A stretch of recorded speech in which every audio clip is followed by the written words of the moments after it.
Don't be intimidated by your sommelier, and here are my top tips for speaking Somm.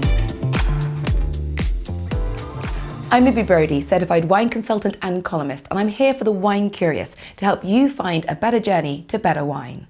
It takes years to become a sommelier, and it's a very tough journey. They risk their health, their social life, their sanity. If you've ever watched the film Somm, you'll know what I mean, and if you haven't, watch it. It's easy to understand how these wine-focused freaks, and I mean that in the most positive way, sommeliers, you know I love you, can be intimidating to the general public, but here are some ways to communicate with your sommelier to get the best experience for yourself. Firstly, if you know what you like, say it. If you say to a sommelier, I really like a dry red wine. Now, most wines are actually dry, but what you probably mean by that is you like that drying sensation that tannins in a red wine can give you. It goes very well with meat as it binds to the proteins. So actually a sommelier will take that, they'll translate it, and they'll know what to get you.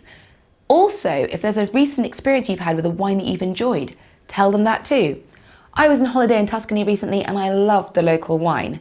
If you give them a producer, a region, a grape, an experience, this will all help inform them so they can hone down and give you the best wine possible. People can be worried about mentioning money, and I get it. You don't want to look showy and you don't want to look tight, especially if you're at a business event or in front of a date. So there is a way to get the budget across without naming numbers. They don't want to give you something that you're going to be uncomfortable with. So open the wine list and say to the sommelier, we were thinking of something around this, and point at the price range. Or you can say, we were thinking like max that. Again, they will take this and they will use it to get the best wine for you.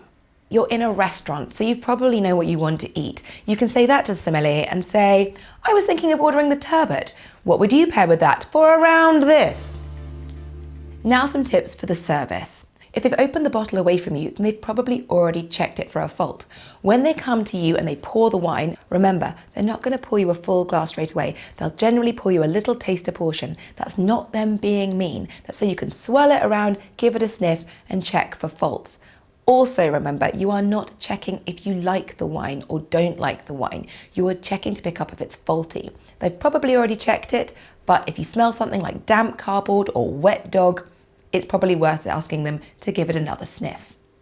Now, it can be intimidating when you're served a wine and you're meant to give some opinion on it. So here's generally what I do. You give a little sniff, a little slurp, look into the middle distance like you're really considering it, and then give a sort of surprised nod. I'll show you that again.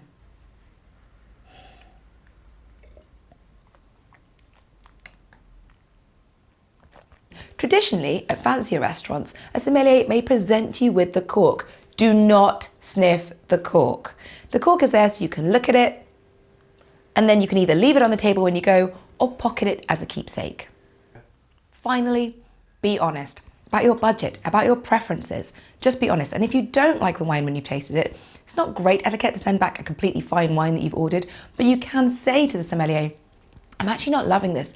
It's not really my kind of style of wine. Is there anything else you can offer? And see what they say. They're only human. And with that, happy drinking. Cheers. I'm Libby Brody and I'm here to help the wine curious. So if you've had a good experience with a sommelier, a bad experience with a sommelier, or just want to tell me about a sommelier, please comment below this video and do click like and subscribe so you can keep up with any top tips and tricks I might share in the future. Cheers.